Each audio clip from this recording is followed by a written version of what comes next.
¿Cómo me les ha ido? Días. ¿Cómo vas, Ana Carolina? Bien, profe. Bueno, listo, muchachos, ya empecé a grabar. Entonces, resumamos. ¿Para cuándo tenemos la ficha del modelo conductual cognitivo? Para el 11. Eso es la otra semana. Sí, señor. Listo. ¿Para cuándo tenemos la historia clínica? Para el 25. Muy bien. ¿Y para cuándo tenemos nuestro grandioso examen que sé que lo están pidiendo a gritos? Para el 2. Para el 2 de diciembre. Listo. Entonces, como ya tenemos todo claro y hoy no hay entregas de nada, arranquemos con la clase. ¿Les parece? Hoy la clase va a ser de mucha atención, muchachos. ¿Sí? Necesito que estén muy concentrados. El sábado pasado yo terminé de ver vimos FIRPERS con la gestal. Entonces, quienes no lo han visto, para que vean la clase, ¿sí? Porque eso va a entrar en el examen y demás. Entonces, para que lo vean, hoy les voy a enseñar la formulación de caso. Hoy les voy a enseñar la formulación de caso del modelo humanista existencial experiencial. ¿Listo? Entonces necesito que le pongan mucha atención a la clase de hoy porque esto es lo que usted va a tener que hacer para la historia clínica. Entonces, atención a lo siguiente. Usted, el día 20 y algo de noviembre, el día que me va a entregar la historia clínica, usted me va a entregar lo siguiente, hasta el momento. Me va a entregar una hojita de consentimiento informado, pero ya arreglada. 5 hojas de historia clínica, pero arregladas, con todas las correcciones que yo les mandé. Entonces ya vamos en las 6 hojas de siempre. Pero aparte de eso, usted me va a agregar 2 hojas más de formulación psicoanalítica psicodinámica, para un total de 8. Y a partir de hoy va a agregar 2 páginas más para formulación humanista, para un total de 10 páginas. Entonces usted hasta el momento me va a entregar un documento de 10 páginas donde va a estar consentimiento informado, historia clínica, formulación psicoanalítica y formulación humanista de su compañero. ¿Vamos hasta ahí? Sí, señor. Ok. Quiero que, como hoy les voy a explicar la formulación humanista, este formato de formulación ustedes ya lo tienen en su Dropbox. Si quieren, entren de una vez al Dropbox para que lo descarguen y vayan viendo el formato, porque yo voy a estar explicando el formato paso a paso. Ese formato está en su Dropbox, ¿bien? En la carpeta que se llama Modelo Humanista, ustedes la abren y ahí van a encontrar un formato en Word, un formato editable que se llama Formulación Humanista, ¿bien?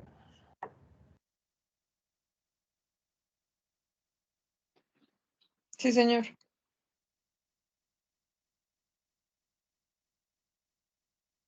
Dame un segundo.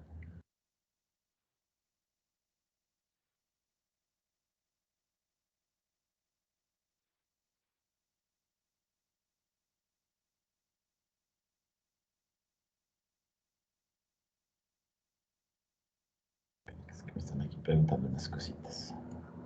Listo. Entonces, usted va a ir mirando si quiere el formato. Yo les voy a explicar paso a paso de este formato, pero quiero que sepan que todo esto que les voy a explicar no puede pasar de 2 páginas. No puede pasar de 2 páginas. ¿Listos? Entonces, están conectaditos porque necesito que le pongan mucha atención porque esto es lo que tienen que hacer. Sí, profe. Ok. Entonces, muchachos, yo voy a poner mi presentación. ¿Ustedes ya están viendo mi presentación?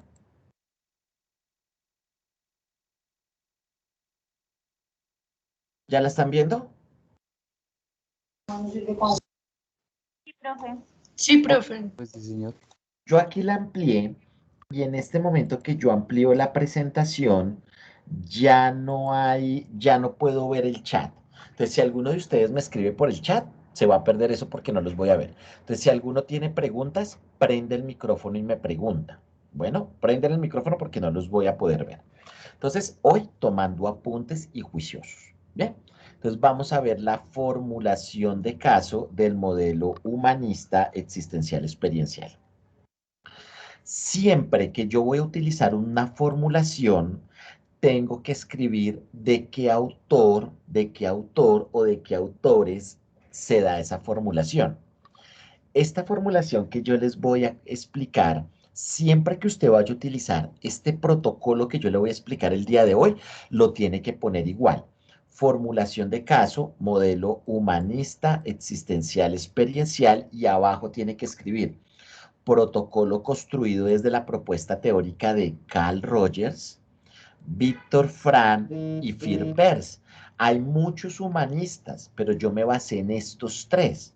Entonces, tiene que colocarlo.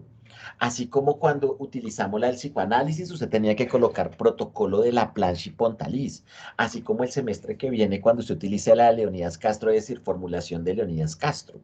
Entonces, siempre que utilice esta, es decir, protocolo construido desde la propuesta teórica de Carl Rogers, Viktor Frankl y Philip Peirce, en la versión de Andrés Gamba Peña 2017 o adaptación Gamba 2017, ¿sí? Porque yo en el año 2017 cojo los protocolos de esta gente y los ajusté en uno solo, ¿sí? Y le hice algunos ajustes que ahorita les voy a contar para hacerlo más un ejercicio académico. Entonces, así lo deben presentar. No se preocupen que en el formato de Word que está ya en su Dropbox, este título ya está. Sí, o sea, el título ya está. Pero resulta que el semestre que viene, que usted va a ver análisis de caso, o en 2, 3 semestres que usted ya está en su práctica, quiere utilizar esta fórmula, este formato, siempre va a tener que colocarlo, escribir esto. ¿Vamos hasta ahí?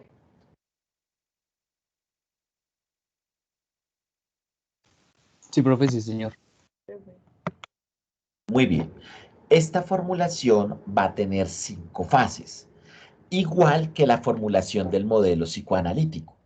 Yo quise, esto ya fue una cosa muy adrede, yo quise que la formulación psicoanalítica, la humanista y la conductual que les voy a explicar luego, tuvieran 5 fases para que ustedes puedan ver similitudes y diferencias entre cada uno de los enfoques. Entonces, por eso las ajusté de esa forma intencional. Acá vamos a ver 5 fases. La fase 1 se llama análisis del proceso de terapia. La fase 2 se llama metas de terapia. La fase 3, análisis del cliente. La fase 4, diagnósticos. Y la fase 5, intervención. ¿Listo? Entonces vamos a ver cada una de estas fases. ¿Listo? Fase 1, fase 2, fase 3, fase 4 y fase 5. Voy a arrancar con la fase 1 que se llama análisis del proceso de terapia. Sigo preguntándoles, muchachos, ¿vamos bien hasta acá? Sí, señor. Oh. Sí, Entonces, profe. la fase 1 que se llama análisis del proceso de terapia, lo que nos va a permitir es identificar cuáles son esos problemas que vamos a trabajar. Para no ponernos a trabajar toda la vida del cliente, entonces vamos a centrar cuáles son esos problemas grandes que tenemos que trabajar. Bien, para no ponernos a trabajar toda la vida del paciente y que esto dure quién sabe cuántos años. Vamos a mirar cuáles. Antes de arrancar, muchachos, desde este modelo, ¿cómo se le llama a la persona que asiste a consulta? Cliente. Cliente, profe. Y desde este modelo, ¿cómo se le dice a los problemas que tiene el cliente? Dilema. Dilemas. En el psicoanálisis se le llamaba paciente y conflicto. ¿Recuerdan? Que allá era paciente y conflicto. Acá es cliente y dilemas. Muy bien. Entonces resulta que este primer apartadito, que es la fase 1, tiene 3 apartados internos. Igual que en el psicoanálisis. En la fase 1 del psicoanálisis habían 3 apartaditos.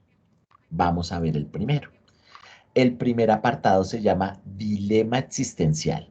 Usted se va a dar cuenta que en el formato de Word yo le pongo dilema existencial y al frente le doy una definición de qué es dilema existencial para que usted se acuerde.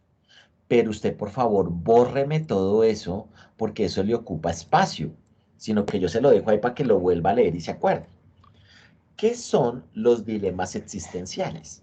Los dilemas existenciales son esos eventos cumbre, recuerdan que evento cumbre son cosas que a uno le cambian la vida, son esos eventos cumbre deficitarios, son esos eventos cumbre que su piso fue en sufrimiento, que su consultante ha tenido a lo largo de la vida. O sea, usted va a identificar esos grandes eventos cumbre dolorosos que ha tenido su cliente. Pero les cuento un chisme acá entre nosotros.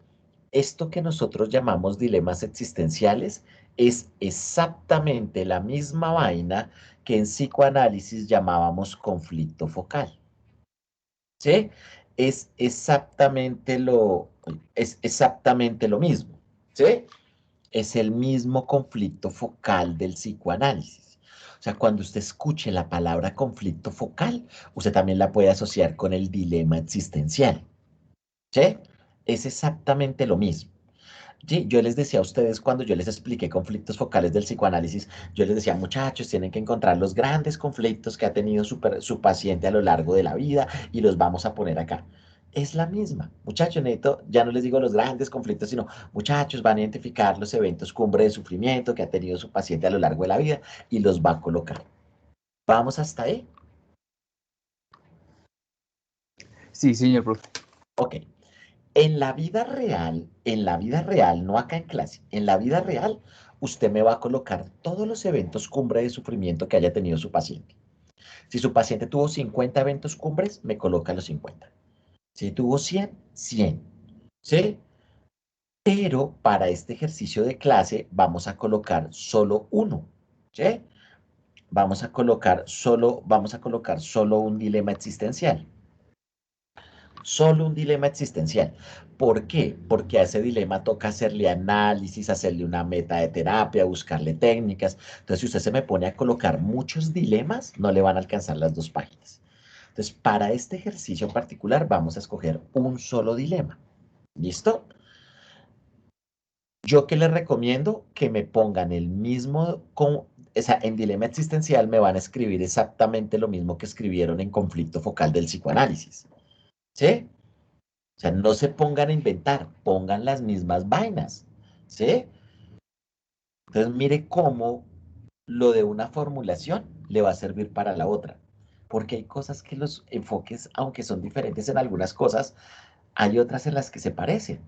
Bien, de hecho, yo sé que ustedes ya no se acuerdan, pero en el ejemplo que yo les hice de formulación psicoanalítica, el conflicto focal que yo utilicé como ejemplo es el mismo dilema existencial que traigo para este mismo ejercicio, relación conflictiva con figura paterna. ¿Sí? Entonces yo lo estoy repitiendo y lo estoy repitiendo adrede para que usted sepa que tiene que colocar lo mismo. Vamos hasta ahí en dilema existencial. O sea, básicamente lo que les estoy diciendo es, muchachos, cojan allá donde dice conflicto focal en la otra formulación y traen y pegan la misma vaina. Y ya. ¿Les quedó claro?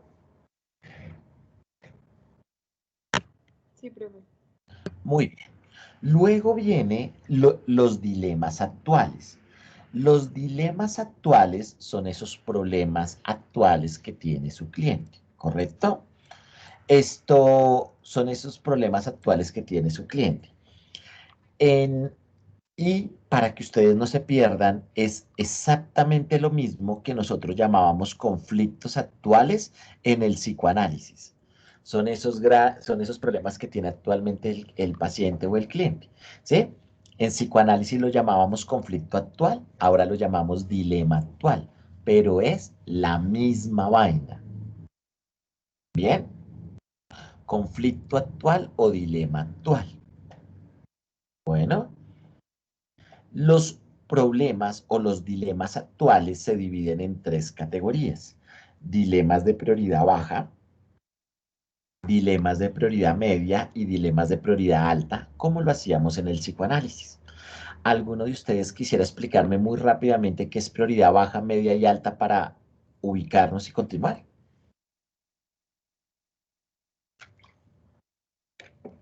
Profe, los de prioridad baja son como los que el cliente puede resolver él solito. Perfecto. Los de media son los que el cliente puede resolver con su círculo de apoyo, es que no me acuerdo bien cómo se Exacto. dice. Redes de apoyo, con sus redes de apoyo. Sus redes de apoyo y la alta son los que no puede resolver solo y necesita de ayuda profesional. Perfecto. Eso es. Y eso aplica igual para acá, solo que aquí se llaman dilemas. Entonces usted va a poner los dilemas de prioridad baja, los dilemas de prioridad media y los dilemas de prioridad alta. Yo me voy a concentrar en los dilemas de prioridad alta porque son los que necesitan de terapia. Los otros no, porque los va a resolver el paciente, el cliente. Pero yo me voy a concentrar en los de alta. Entonces necesito que aquí hagan otra cosita. Usted me coloca todos los conflictos, todos los dilemas que tenga en prioridad baja, ¿sí? Me va a colocar todos los dilemas que tenga en prioridad media, ¿sí? Pero porque no los vamos a trabajar, no hay rollo nomás que lo señale. Pero en dilemas de prioridad alta, solo me va a colocar uno, ¿sí? ¿Por qué me va a colocar solo uno? Porque a ese dilema de prioridad alta toca analizarlo, ponerle técnicas, todo, como con el dilema existencial. Entonces, si usted me coloca muchos, no le va a caber en las dos paginitas. Entonces, me va a colocar un dilema existencial y me va a colocar un dilema actual prioridad alta. ¿Bien? Ahora, muchachos, esto es exactamente igual que la formulación psicoanalítica. Entonces, ¿usted qué va a hacer? En estos dilemas actuales me va a pegar exactamente lo mismo que usted pegó en conflicto actual en el psicoanálisis. O sea, mire que hasta el momento usted no ha hecho nada, simplemente está haciendo copy-paste en la primera y en el segundo apartado. Simplemente copy-paste, porque eso usted ya lo había hecho. ¿Me van entendiendo hasta acá o no? Cuéntenme.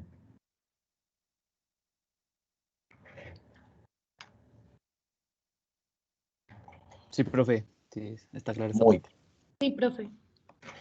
Y finalmente llega el tercer ítem que se llama situaciones traumáticas asociadas al síntoma. Situaciones traumáticas asociadas al síntoma.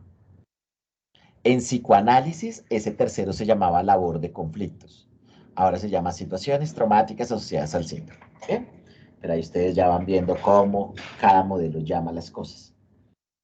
¿Usted qué va a hacer acá en situaciones traumáticas asociadas al síntoma? Me va a volver a escribir, el dilema existencial, ¿sí? Mire, como este, usted me lo vuelve a escribir acá, y me va a escribir el dilema actual prioridad alta, ¿sí? Me escribe esos dos. Entonces, yo en este tercer ítem quiero volver a ver esas dos cositas escritas. El dilema existencial y el dilema actual prioridad alta. Me los va a volver a escribir. ¿Vamos hasta ahí?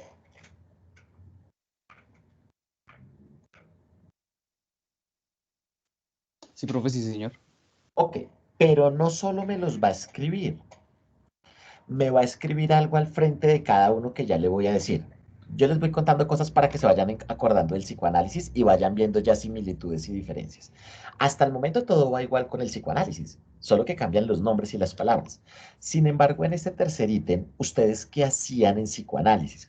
Usted colocaba los conflictos, el focal y el prioridad alta, colocaba eso usted ahí. Y al frente, usted lo que me escribía era qué eventos ocurrieron en la infancia y adolescencia de su paciente para que esos conflictos aparecieran. Entonces usted me hablaba, pensemos el primero que se llama relación conflictiva con figura paterna. Entonces usted en el psicoanálisis, usted me tenía que escribir qué cosas pasaron en la vida del paciente para que él ahorita tenga una mala relación con el papá. O en el conflicto prioridad alta, que es agresividad, qué cosas le pasaron en la infancia y en la adolescencia para que él sea ahorita una persona agresiva. ¿Sí? Recuerden que el psicoanálisis es ir a buscar qué pasó, la causa. ¿Sí? En cambio, acá me van a hacer una cosa totalmente diferente. Usted me los escribe y lo que me va a decir sobre cada uno de esos dilemas, lo que me va a decir sobre cada uno de esos dilemas es si el dilema actualmente es comprendido como una oportunidad de cambio, y se ha aprendido de esa dificultad, es decir, si está en el plano cognitivo, ¿sí? Entonces usted me va a decir si ese dilema ya está en el plano cognitivo y el paciente ya está aprendiendo de la situación. Entonces yo le pregunto a mi compañero cómo es ese tema de la relación conflictiva con el papá. Entonces él dice, sí, mire, con mi papá siempre hemos tenido una mala relación, pero yo ya entiendo que hay cosas que, digamos, a mí ya esta relación con él me ha enseñado algo y es que yo a veces tengo que bajar la cabeza, que no importa si yo pido perdón primero, que la familia es importante, que a veces por terquedad de los dos no hemos buscado espacios. Entonces, mire que su paciente está es en el plano cognitivo. Él ya está tratando de identificar es qué aprendió de la situación. Pero puede pasar que no esté ahí, sino que esté aquí en esta segunda opción que dice, si el dilema actualmente se vive como una situación que genera malestar psicológico, es decir, si está en el plano emocional. Entonces yo le pregunto, oye, ¿cómo es la relación de agresividad con tu papá? No, con él siempre nos la hemos llevado mal, yo he sufrido mucho con eso, él no sabe todo lo que eso impactó mi vida, la verdad, yo no sé qué hacer. Entonces, usted lo ve y él está en el plano emocional. ¿Sí? Él todavía no está aprendiendo cosas. Entonces usted me va a decir al frente de cada conflicto si el paciente está en el plano cognitivo y ya está logrando aprender de la experiencia o todavía está en el plano emocional y está en el malestar y en el sufrimiento. ¿Sí? Mire, un datico, para que usted sepa que alguien está en el plano emocional es porque es muy descriptivo. ¿Sí? Miren ustedes cuando algún amigo de ustedes se separa de la pareja. Cuando usted los escucha descriptivos, usted debe decir, está en el plano emocional. Cuando empiezas a contar la historia, no, mire, nosotros nos conocimos hace 2 años y el primer año fue más chévere y en el segundo año, pues sí, ya las cosas empezaron a bajar y entonces ella me fue infiel, pero hace 2 semanas, pues nos volvimos a hablar y a mí me dio duro y ahorita, pues yo hace unos días también llegué y me di cuenta que en el Instagram ella subió unas fotos por allá medio raras. Entonces, mire que cuando a usted le cuentan la historia, quiere decir que la persona está en el plano emocional. Pero cuando la persona no le cuente la historia, sino que le hable desde categorías de análisis, está en el plano cognitivo. Entonces yo le pregunto, oye, ¿cómo te fue con el tema de tu pareja con tu ex? Y me dice, no, mira, Andrés, de verdad que esa relación a mí me ha enseñado o he pensado varias cosas de eso. Mira, yo siento que en esa relación terminamos los dos, pero fue por el tema del respeto.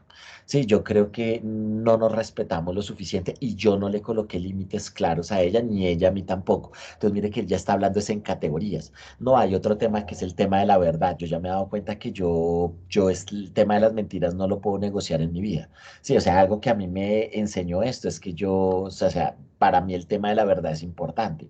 No, Andrés, veo que también el tema de la lealtad y como que no funcionó porque nunca lo hablamos bien y ella como que tenía una percepción diferente a la lealtad que yo manejo y no sé qué.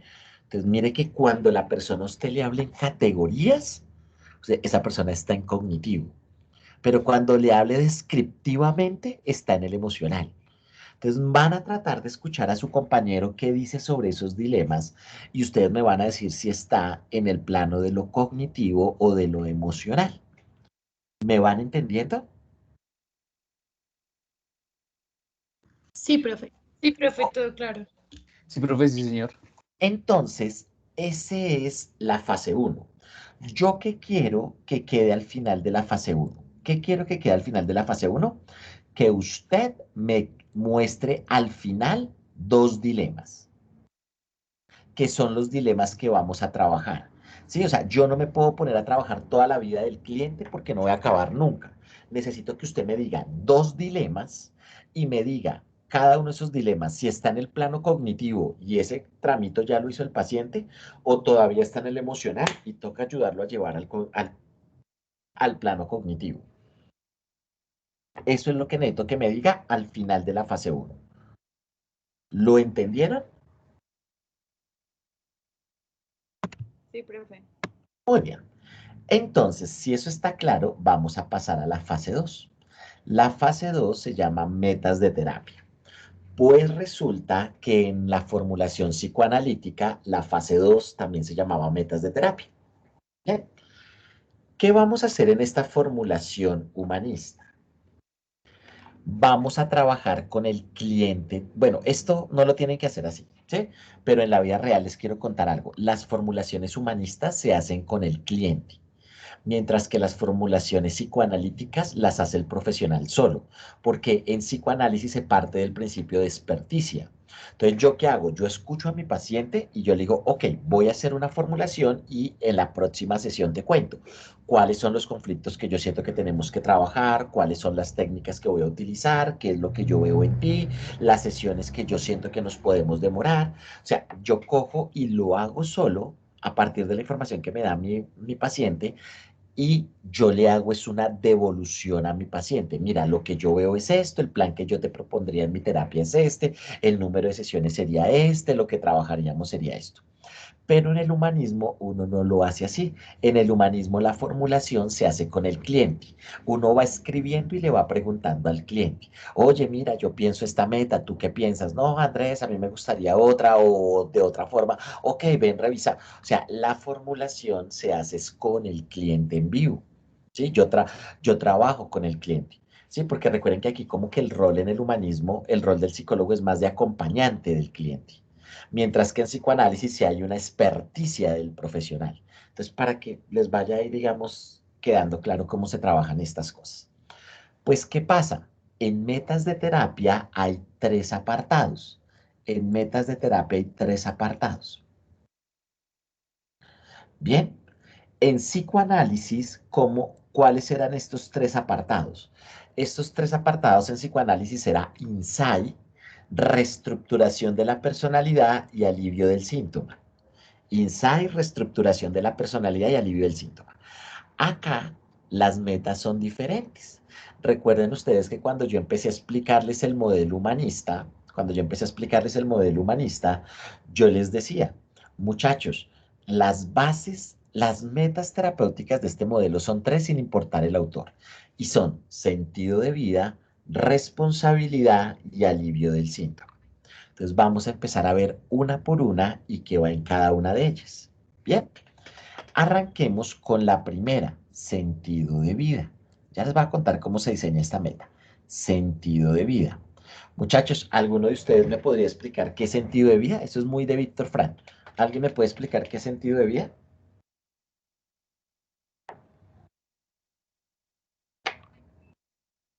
Que básicamente era la manera como queremos enfocar nuestra vida, las razones que le queremos dar y cómo la queremos explicar desde nuestro punto de vista. Perfecto. Sentido de vida es estar enfocado. Esa es la vaina. Sentido de vida es estar enfocado. Pues resulta que en sentido de vida pueden pasar una de tres opciones. Ojo, muchachos, lo que está en rojo, mire que aquí hay unas letras, lo que está en verde es la explicación de ese criterio, para que sepan, lo que está en verde. Bien, lo que está en verde. Y lo que está en rojo es el ejemplo. ¿Mm? Mire que aquí atrás yo lo puse, lo que está en rojo es mi ejemplo. Y lo que está en verde es una explicación. Yo a ustedes les voy a compartir, ahorita me acuerdan porque les necesito compartir esto para que ustedes lo tengan ahí.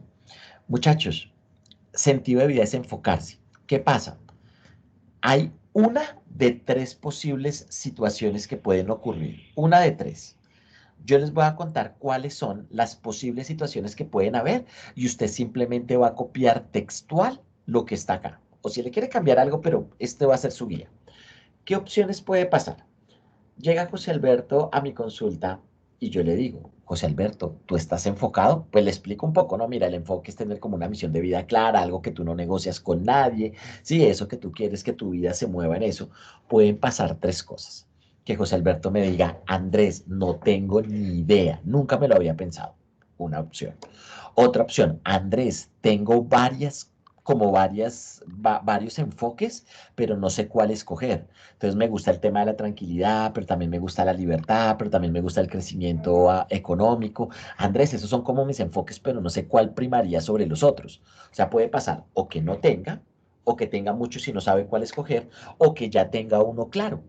Oye, Luis Alberto, para este enfoque, Andrés, yo lo que quiero es libertad. ¿Sí?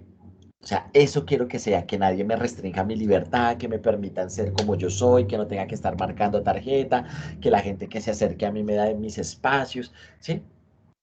Ese es. Pueden pasar una de tres opciones. O que no lo tenga, o que tenga mucho y no sepa cuál coger, o que ya lo tenga claro. No hay más opciones. Si el paciente, si el cliente no tiene nada claro, vamos a poner el primer ejemplo. ¿Sí? Vamos a poner el primer ejemplo que es construir un sentido de vida debido a que no se tiene uno actualmente. ¿Sí? Mire que esa es la meta. Ya, una sola meta van a colocar. Si su paciente tiene varios sentidos de vida y no sabe cuál escoger, entonces ponemos la segunda meta, que es identificar cuál de los sentidos de vida que tiene actualmente el cliente puede convertirse en su misión de vida.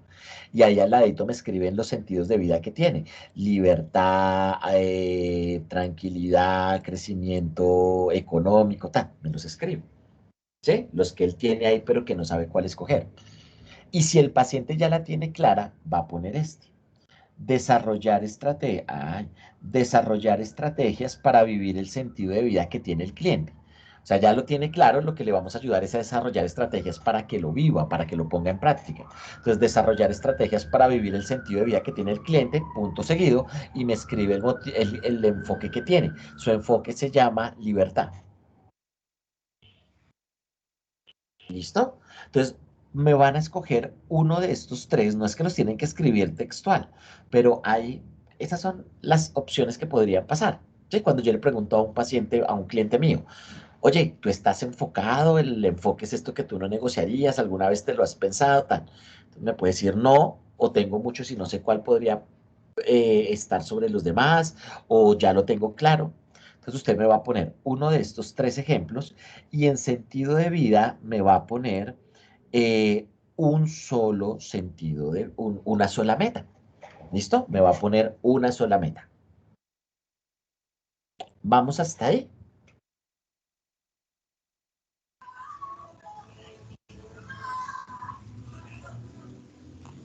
Por Bueno, ahora, claro, profe. sí. Ok.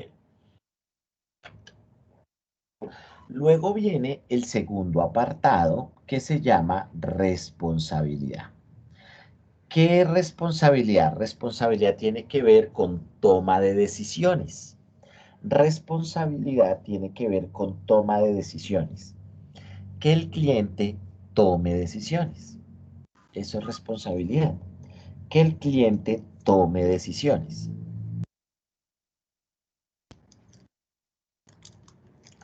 ¿Qué van a hacer ustedes en responsabilidad? Van a tomar el dilema existencial, recuerdan que había un dilema existencial, van a tomar el dilema existencial, van a tomar el dilema existencial y van a pensar una decisión que debería tomar su cliente para empezar a resolver ese dilema.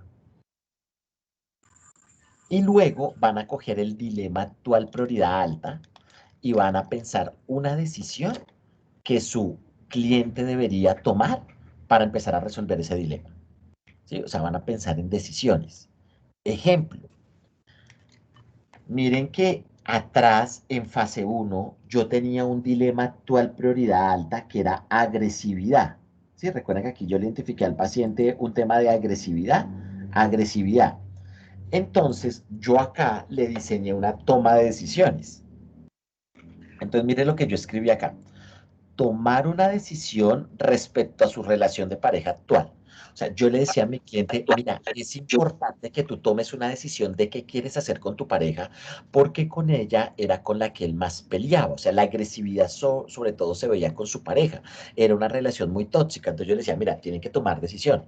Si van a seguir viviendo o sea, si van a seguir viviendo en violencia, y pues si ustedes lo aceptan, eso está bien, o si lo van a quitar, o si lo van a negociar, o si tú vas a terminar con ella y mejor no sigues. O sea, yo le decía, debes tomar una decisión de qué quieres hacer con tu pareja actual.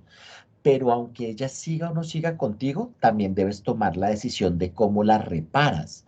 No solo pedirle perdón, cómo la reparas a ella y cómo te reparas a ti por toda la conducta agresiva que tú has tenido con ella. Porque es que tú la has maltratado y tú también te has maltratado a ti con tu agresión. Entonces debes pensar cómo la reparas y cómo te reparas a ti. Eso es parte de lo que yo le decía, es parte de las decisiones que tú debes tomar. Entonces, es esto. Pensemos, muchachos, ¿me están escuchando? Sí, profe, sí, Sí, señor. profe. Ok, pensemos en el conflicto. Ahora, esto lo hacemos con el cliente, ¿no? Preguntándole qué decisiones tú crees. Yo también le voy ayudando como psicólogo. Pensemos en el dilema existencial que él tiene, que es relación conflictiva con figura paterna. Entonces, yo voy a pensar algunas decisiones. Entonces, vamos a hablarlo. Entonces, no se podía parecer como tomar la decisión de si se acerca con su papá, se acerca a su papá, intenta resolver el problema, o más bien se mantiene alejado de él y desde la distancia lo perdona. Sí, porque uno no tiene que hablar con todo el mundo para perdonar. Desde la distancia uno puede perdonar gente. Entonces, eso podría ser. O dos, eh, cómo reparar al papá por la ausencia que él ha tenido con su padre, ¿no? O sea, cómo reparar todos esos años que él como hijo no ha aparecido. O, tomar la decisión de acercarse al papá y contarle lo mucho que le dolió todo lo que el papá hizo por él y manifestarle al papá que quiere que lo repare. O sea, ya no el reparar al papá, sino cómo el papá también lo repara por todo el dolor que tuvo. No sé, tomar decisiones desde ahí. Bien. Entonces, ustedes lo que van a hacer en responsabilidad es pensar decisiones que debe tomar el paciente para resolver su dilema existencial y su dilema actual prioridad alta. ¿Me van entendiendo qué deben hacer en responsabilidad? Sí, profe, sí, señor. Ok, los demás. Sí, profe. Sí, profe. Claro. Ok, muchachos, yo acá, esto sí ya es un favor personal. Usted aquí, en la vida real, va a colocar todas las decisiones que el paciente va a tomar. Si le salen 20, si le salen 30, si le sale una. O sea, van a colocar todas las decisiones que usted sienta que él debe tomar. Pero para este ejercicio necesito que me hagan 3 metas de decisión, ¿sí? 3 metas en responsabilidad. Bien, necesito que me hagan 3 metas. 3 metas. Bien, ¿por qué necesito que me hagan 3? Para que esto sume 4 con el de sentido de vida. ¿Sí? Para que quede igualito al del psicoanálisis y al final el ejercicio puedan encontrar algunas cosas. Entonces necesito que me hagan 3 metas. Esas 3 metas pueden dividirse de la siguiente forma. Esas 3 metas, ¿qué pasó? No aparece aquí. Acá. Esas 3 metas pueden ser 2 metas para el dilema existencial y una meta para el dilema actual prioridad alta. Puede ser así, 2 y 1. O también puede ser una sola meta para el dilema existencial y 2 para el dilema prioridad alta. No importa. ¿Sí? Pueden ser 2, 1 o 1, 2, pero necesito que ustedes me armen 3 metas, 3 tomas de decisiones que debe hacer su compañero para resolver el dilema existencial y el dilema actual prioridad alta. ¿Vamos hasta ahí? Sí, profe. Perfecto. Entonces vamos en 4 metas, una de sentido de vida y 3 de responsabilidad. Y finalmente viene el alivio del síntoma.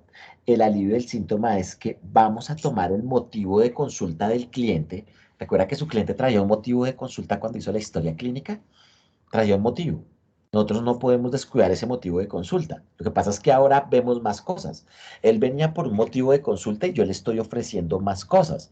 Le estoy diciendo, mira, sí, trabajemos el motivo de consulta, pero mira que hay un dilema existencial, hay unos dilemas actuales, prioridad alta, que también son objeto de acompañamiento profesional, ¿sí? Entonces yo le voy a dar un panorama más grande, pero el motivo de consulta, pues debo trabajarse. Entonces, en alivio del síntoma, ustedes van a coger el motivo de consulta de su paciente, de su cliente, van a coger el motivo de consulta y le van a diseñar 2 metas para resolverlo. Una 4 semanas y otra 8 semanas. Una 4 y otra 8 semanas. ¿Bien? Para resolverlo. Resulta que en la formulación psicoanalítica, en metas, el primer y segundo apartado son diferentes de este, pero el tercero es el mismo, porque el psicoanálisis también decía alivio del síntoma en su tercer categoría de metas. Y usted allá cogió el motivo de consulta de su compañero y le diseñó 2 metas, una para 4 semanas y otra para 8. Entonces usted va a copiar eso mismo y lo va a traer para acá, porque eso ya lo tenía. Entonces, este tercer apartado es simplemente copiar y pegar. Vamos hasta ahí. Sí, profe, sí, señor. Sí, profe. Entonces, mire cómo hay cosas que son diferentes, pero hay otras cosas que se parecen. ¿Sí? Entonces, usted aquí me va a diseñar 2 metas. ¿Listo? Usted me va a diseñar 2 metas. ¿Bien? Quiere decir que es una meta de sentido de vida, 3 metas de responsabilidad y 2 metas de alivio del síntoma para un total de 6 metas. Si yo quiero que esta fase termine con 6 metas. Bien, la fase 1 va a terminar con 2 dilemas. Y acá la fase 2 va a terminar con 6 metas.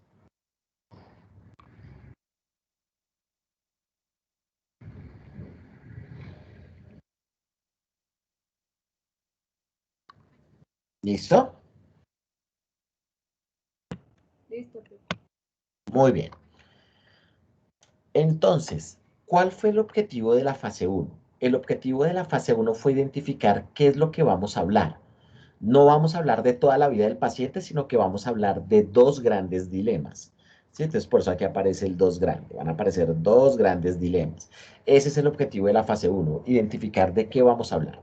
Y el objetivo de la fase 2 es diseñar 6 metas que nos indiquen cuándo se va a acabar la terapia. ¿Sí? O sea, cuándo llegamos al objetivo. Entonces, fase 1 es identificar los problemas que vamos a trabajar. Y fase 2 es decir, cuándo se va a terminar la terapia. Vamos hasta ahí. Sí, profe. Ok. Una última cosita antes de terminar esta fase 2. Muchachos, siempre que me vayan a diseñar una meta, los verbos deben terminar en ar, o ir. Mire los verbos que yo tengo, mire los verbos que yo tengo acá. Los verbos que yo utilizo son verbos que terminan en ar, o ir. Construir, identificar, desarrollar, tomar, establecer, ¿dónde está aquí? Establecer, identificar. Si ven que todos los verbos inician con un verbo en infinitivo, es decir, que terminan en ar, o ir. Entonces, para que tengan, digamos, ahí como esa observación ahí clarita. ¿Listo? Y después de esto, muchachos, vamos a entrar a la fase 3. Fase 3, análisis del cliente. ¿Cómo vamos hasta acá, compañeros? Cuéntenme. Sí, profe. Vamos, ¿van entendiendo o no? Cuéntenme los demás. Sí, profe, estamos bien. Señor. Ok. Ahora vamos a la fase 3. La fase 3 se llama análisis del cliente. Es decir, o sea, démonos el permiso de averiguar con quién vamos a trabajar. Ya sabemos los problemas que vamos a trabajar, sabemos cuáles son las metas, ahora vamos a ver con quién voy a trabajar. Y esta fase 3 tiene 4 apartados que se llaman sentido de vida, voluntad de sentido, libertad de voluntad y desarrollo personal. Eso acá, yo les voy a contar en la fase 3 del modelo psicoanalítico. Nosotros también analizábamos al paciente, pero ¿saben qué le analizábamos al paciente en psicoanálisis? Sí. Le analizábamos era sus mecanismos de defensa, le analizábamos neurosis de transferencia, contratransferencia, ¿se acuerdan? Si el paciente sentía algo por mí, si yo sentía algo por el paciente, ¿sí? Mi cuerpo qué podía generar y el que podía ver en mí. ¿Recuerdan que hacíamos toda esa revisión súper interesante? Pues a los humanistas no les llama tanto la atención eso, sino que les llama la atención es el tema de la espiritualidad. Y es evaluar en qué nivel de espiritualidad está su cliente. Entonces vamos a ver otra mirada de analizar al cliente. ¿Me van entendiendo hasta acá? Sí, profe, sí, señor. Sí, señor. Entonces aparecen 4 cositas. Las 3 primeras son muy de la logoterapia de Víctor Frank. Entonces arranquemos con la primera que se llama sentido de vida. ¿Alguien me puede recordar otra vez qué es sentido de vida?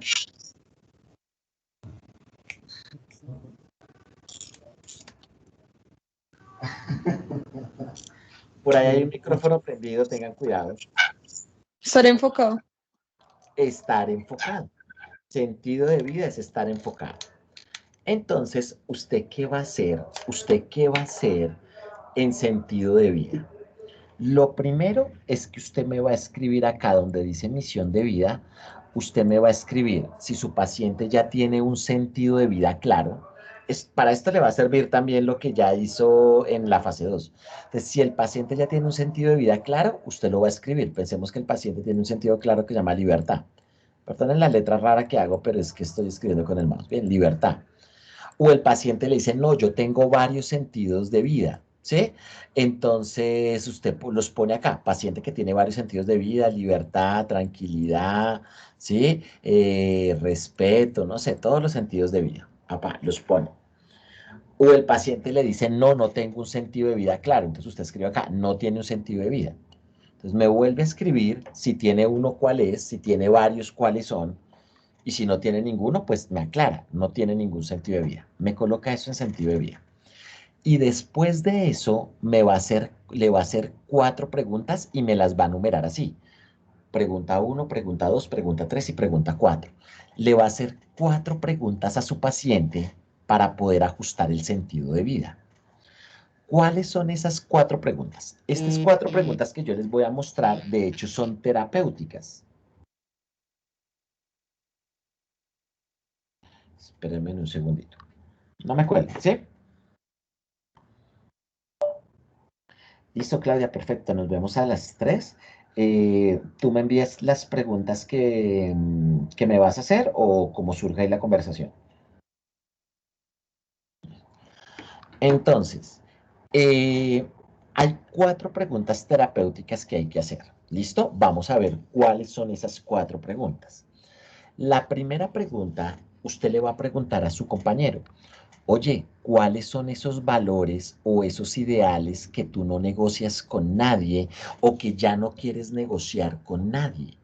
Pregúntele a su compañero, oye, ¿cuáles son esas vainas que, mira, puedes estar con tu pareja, puedes estar con un amigo, puedes estar con tu mamá, puedes estar con un profesor, con un jefe? ¿Cuáles son esas cosas que tú no negociarías nunca, pero nunca en la vida? ¿Sí?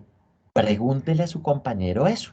Y de ahí va a salir un listado. Entonces su compañero va a decir cosas como, uy, no, mire, yo algo que nunca voy a negociar es el tema de la verdad. O sea, a mí que me digan mentiras, mire, a mí esa vaina me desengancha, puede ser el que sea. Sí, pero si yo descubro que a mí alguien me dice mentiras, no. O algo que yo no negocio es que hablen mal de mí, o sea, como que mi buen nombre, no, eso, mi buen nombre, eso para mí es súper importante. Entonces, si alguien habla de mí cualquier cosa buena o mala, eso conmigo no va. Uy, no, Andrés, para mí es importante el respeto. Mire, yo sí, no importa si es mi mamá, si es mi vecino, si es mi novia. Andrés, para mí, pues ese tema del respeto sí es muy importante. A mí, Andrés, el tema de la tranquilidad y la paz, o sea, para mí el tema de la pelea y todas esas cosas a mí me dicen. Entonces, usted va apuntando todo eso que su cliente reporta que ya no quiere negociar más. Entonces, de ahí va a salir un listado, ¿sí? Ahí va a salir un listado de valores o ideales que él no negocia. ¿Vamos hasta ahí en esa primera pregunta?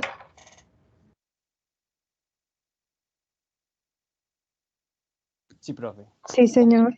Luego viene una segunda pregunta y es, ¿qué le apasiona hacer? Entonces pregúntele a su compañero, oye, ¿qué es lo que a ti te encanta hacer? O sea, ¿con qué es lo que tú vibras? Pero realmente es que te guste, ¿con qué vibras?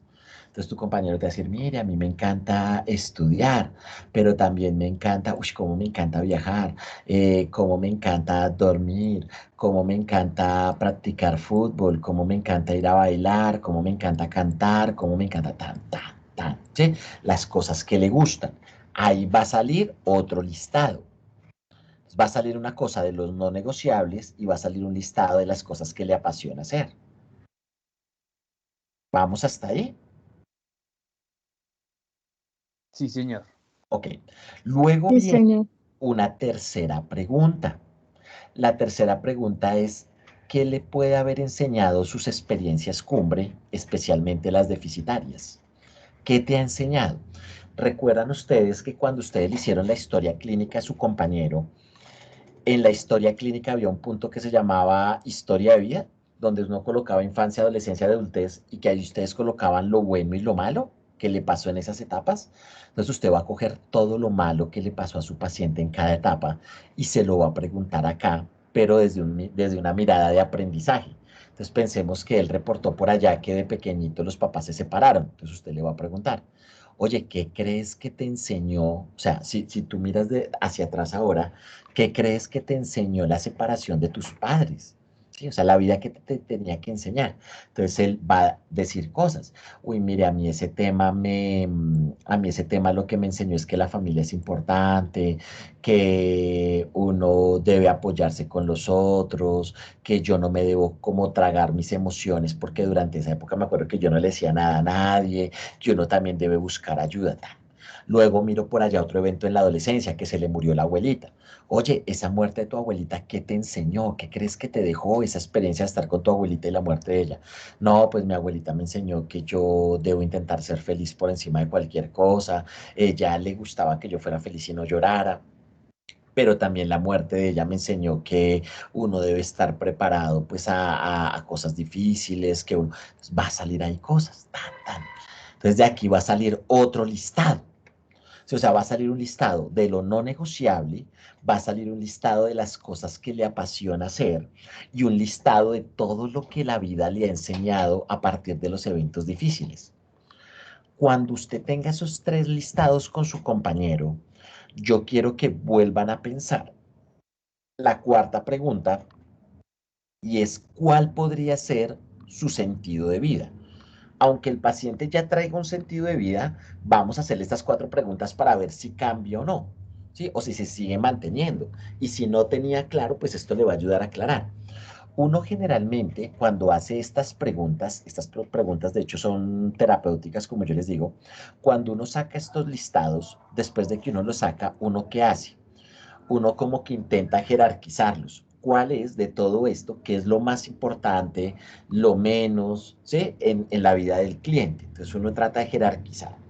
Después de que uno jerarquiza, trata de ver qué cosas se repiten, porque hay como palabras que son parecidas, que se repiten en cualquiera de las tres preguntas, entonces uno las va tachando y las va armando en una sola.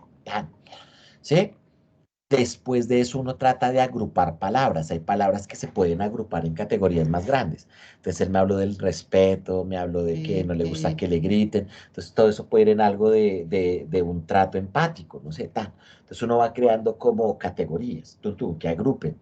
Y después de eso uno tiene una charla con el cliente sobre cuál cree que puede ser ese enfoque o esos grandes enfoques sobre los cuales va a girar su vida. Entonces ustedes acá, luego de todo este listado, me van a escribir un solo sentido de vida del cliente, ¿sí? De lo que ustedes analicen a partir de todas esas cosas. Me van a colocar un sentido de vida. Si es el mismo, no hay problema. O sea, el paciente aquí dijo libertad y después de las más preguntas sigue diciendo que libertad, pues lo escribimos. O puede que haya cambiado. Pensemos que el cliente dijo libertad, pero después de todas esas preguntas dijo, no, Andrés, mire, la verdad, yo lo que quiero ahorita es crecimiento económico. ¿Sí? Dice, Andrés, yo realmente lo que quiero ahorita es crecimiento económico. Eso no hay problema lo que uno pida. Lo bueno es estar enfocado, ¿sí? Pero no importa lo que uno pida. O Andrés, lo que yo quiero es crecimiento económico. Pues, ok, pero mire que le sirvieron las preguntas para poder afianzar o aclarar cuál es su sentido de vida. ¿Me van entendiendo cómo se hace este primer punto de sentido de vida? Sí, profe. Profe, Sí, una profe, sí, pregunta. ¿Y señor. si la persona dice que no tiene ningún sentido de vida? O sea, no la logra encontrar. Igual le vamos a hacer esto y nosotros le vamos a ayudar a encontrarlo. Ah, ok. ¿Sí? Si no lo tiene, igual. ¿Cuáles son las cosas que no negocias? Todo eso. Bien. Yo les voy a contar una anécdota mía, solo para que vayan viendo cómo funciona la intervención, aunque este semestre no es de intervención. Yo les conté a ustedes en clases pasadas que yo esto lo hice hace un tiempo. Sí, hace un par de años hice una terapia humanista desde este modelo eh, para enfocarme y que mi enfoque es la tranquilidad y demás. A mí me pasó que yo en un primer momento escogí otro sentido de vida, o sea, me hicieron estas preguntas y surgió un sentido de vida. Y empecé a planearlo y ejecutarlo y después de un tiempo me di cuenta que ya no lo quería. O sea, yo lo dije, pero ya en la ejecución uno como que dice, no, realmente eso es mucho trabajo. Entonces me tocó volver donde la terapeuta, o bueno, la terapeuta me estaba haciendo seguimientos y ella tuvo que volver a escoger otro, o volvimos a escoger otro sentido de vida y volvimos a planearlo y ejecutarlo como lo van a ver de aquí en adelante. Entonces a veces eso pasa, que no solo en la primera ya la coge el cliente. Hay clientes que dicen algo, uno piensa algo, sí, digamos como acá, como crecimiento económico. Y después de que se pone a planear y ejecutar, se da cuenta que eso no le gusta y vuelve a consulta y toca volverle a hacer otro, como otra formulación con otro sentido de vida. Y eso no está mal. Eso es parte de lo que toca hacer en este enfoque. Entonces, yo que quiero que terminen acá en el primer apartado. Necesito que terminen con un sentido de vida. ¿Listo? Un sentido de vida. ¿Quedó claro eso? Sí, profe. Sí, Ok. profe. Luego Sí, profe. viene el segundo apartado que se llama voluntad de sentido. ¿Alguien me podría recordar qué es voluntad de sentido?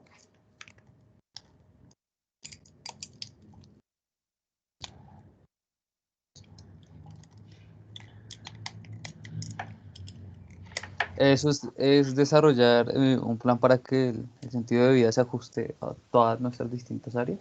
Exacto. Eso es voluntad de sentido, diseñar un plan. Voluntad de sentido es diseñar un plan. Entonces, ¿ustedes qué van a hacer? Como ya tienen un sentido de vida arriba, en el primer punto, ¿sí? Pensaron un posible sentido de vida para su cliente, usted va a hacer lo siguiente, me le va a diseñar un plan, pero el plan se hace con las áreas de ajuste. ¿Bien? Recuerden ustedes que las áreas de ajuste ya las tienen ustedes en la historia clínica. ¿Sí? Hay un punto en el que ustedes analizan todas las áreas de ajuste del cliente. ¿Recuerdan? La familiar, personal, espiritual, de salud, financiera, ¿sí? Académica, unas áreas de ajuste. ¿Usted qué va a hacer acá? Me va a escoger solo 3 áreas de ajuste por el tema del tiempo, porque en la vida real toca hacerlo con todas las áreas de ajuste. Pero acá, por el tema de las 2 páginas, usted me va a escoger 3 áreas de ajuste. Ejemplo, pensemos que yo aquí le escogí a mi paciente el área de pareja. Entonces yo le escogí 3, pareja, el área familiar y el área social. Bien, entonces usted me va a escoger 3 áreas de ajuste. En la vida real tendría que escoger todas las áreas y hacer ese trabajo que vamos a hacer con todas las áreas, pero vamos a escoger solo 3, las 3 que usted quiera. Para este ejemplo yo escogí pareja, familia y social. ¿Y qué va a hacer en cada área? Me va a diseñar 3 pasos, me va a diseñar 3 pasos que el paciente debería hacer en cada área, 3 pasos que el paciente debería hacer en cada área, ¿sí? Para lograr ese sentido de vida, ¿sí? Entonces me va a decir cuáles son los 3 pasos que va a hacer en cada una de las 3 áreas de ajuste, ¿sí? Cosas que usted siente que él debe hacer para lograr su sentido de vida. Ejemplo, pensemos, sigamos en mi ejemplo, pensemos que el sentido de vida se llama crecimiento económico. Sigamos con eso, crecimiento económico. Y yo escogí estas 3 áreas, pareja, familia y social. Entonces ya cumplí con las 3 áreas de ajuste. Ahora voy a diseñar para cada área de ajuste unos pasos. Entonces, no sé, yo digo, con el paciente llegamos a la siguiente conclusión, que en el área de pareja hay un primer pasito que él debe hacer y es hablar con su pareja sobre el tema sobre el tema de no malgastar la plata. El paciente me dice, uy, no, Andrés, mire, lo que pasa es que con mi pareja yo siento que gasto mucho dinero, a veces salimos y como que todos nos queremos dar la buena vida y pues yo me he dado cuenta que he venido desperdiciando dinero y pues si mi sentido de vida ahora va a ser crecimiento económico, pues creo que tenemos que hablar con ella, no para ser tacaño ni nada, pero pues también como somos un poquitico más como cuidadosos con eso. Ok, entonces, esa es una decisión que él tiene que tomar, un paso de los que tiene que hacer para poder alcanzar su crecimiento económico en el área de pareja. Segundo, él me dice, uy Andrés, pero pues también hay un tema y es que yo tengo un negocio desde hace tiempos que quiero hacer, ¿sí? Y a mí me gustaría hacerlo con ella, entonces me gustaría hablar con ella sobre el tema de emprendimiento, ¿sí? Entonces me gustaría que pudiéramos emprender un negocio que yo tengo, hay una cosa que yo creo que nos puede generar dinero, entonces me gustaría hablar con ella, que ella también me ayudara a sacar a tiempo, nos organizáramos con eso. Entonces, si ve, usted va diseñando el paso a paso de cada área. Luego, pensa otro, luego va al área familiar. Entonces, ¿qué cosas yo podría hacer a nivel familiar? Pero esto lo hacen con el cliente, ¿no? Yo aquí me estoy inventando tonterías. Entonces, ¿qué cosas yo podría hacer con mi familia para poder lograr crecimiento económico en esa área? Entonces, dice el paciente y demás, y aquí le ayudamos. Entonces el paciente dice, uy, mire, a mí me gustaría hablar con mi mamá y con mi hermano, que son las personas con las que yo vivo, ¿sí? Y decirles que pues yo ahorita quiero empezar a ahorrar plata, que cuánto es lo mínimo que yo puedo dar en la casa. Porque pues yo siento que allá a veces me toca dar un dinero y todo, y pues la idea es que entre menos dinero yo dé, pues más voy a ahorrar. Entonces voy a hablar con mi mamá y con mi hermano, les voy a contar que yo quiero ahorrar, que pues mi sueño ahorita es como estabilizarme bien económicamente. Entonces, que cuánto es lo mínimo, sí, en cuánto ellos me podrían ayudar para yo poner lo mínimo en la casa. ¿Sí? Segunda cosa, oiga, yo no vivo con mi papá, con él hace tiempos que no me hablo, pero pues creo que también otro paso que podría hacer es llamar a mi papá, ¿sí? Pedirle que me ayude un poco económicamente en el emprendimiento que yo quiero hacer y demás, pronto él me puede prestar algún dinero. Entonces, son esos pasos. ¿Sí? En el área social, uy, hay unas actividades que yo siento que hago regularmente y me quitan mucho dinero, entonces no es dejar de divertirme, pero pues divertirme, pero puede ser cada 15 o 20 días. Entonces, mire que aquí yo le estoy organizando al paciente el paso a paso para lograr su sentido de vida. ¿Me van entendiendo? Sí, profe, sí, señor. Ok. En cada una de las tres áreas, tres pasos específicos. Sí, Ok. eso para este ejercicio, porque en la vida real toca hacerlo con todas las áreas y no son 3 pasos por cada área, son todos los pasos que se vayan por cada área. Sí, eso sale grande, un O sea, listado. los pasos que sean necesarios en cada. Sí, hay Eso. áreas que solo tienen un paso, como hay áreas que tienen 50 pasos. Sino que aquí le vamos a poner como 3 como para hacerlo interesante. Bien, como para que Listo. ustedes vayan desarrollando. Pero me van entendiendo que es voluntad de sentido. Sí, señor. Entonces, miren lo que yo hice. En la primera parte que se llama sentido de vida, lo que hice fue enfocar al cliente con unas preguntas. Lo enfoqué. En la segunda, le estoy ayudando a planear sobre ese enfoque. ¿Sí? Planear en sus áreas de ajuste sobre ese enfoque. Y ahora vamos a pasar a libertad de voluntad. ¿Alguien me puede recordar qué es libertad de voluntad?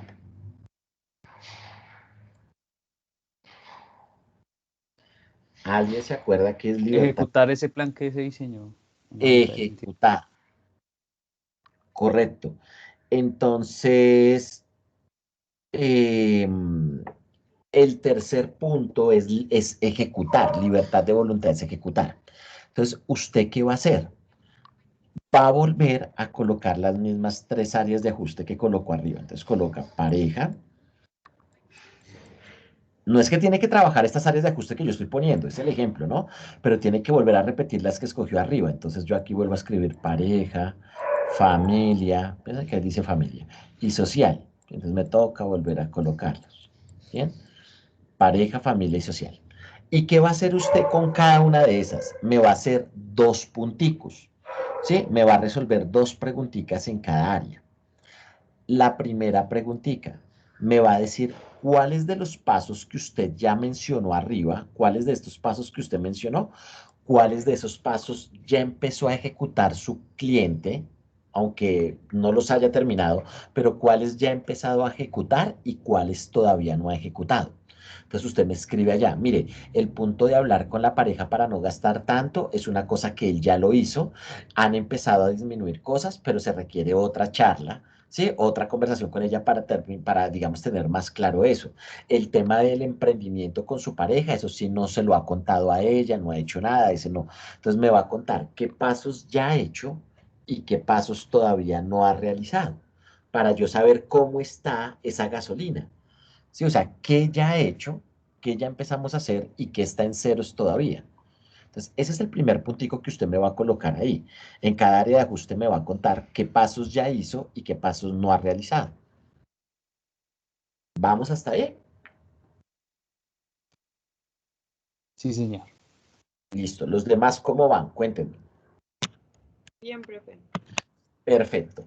Y el segundo puntico que me va a colocar, el segundo puntico que me va a colocar en libertad de sentido, es que me va a volver a escribir todos los pasitos.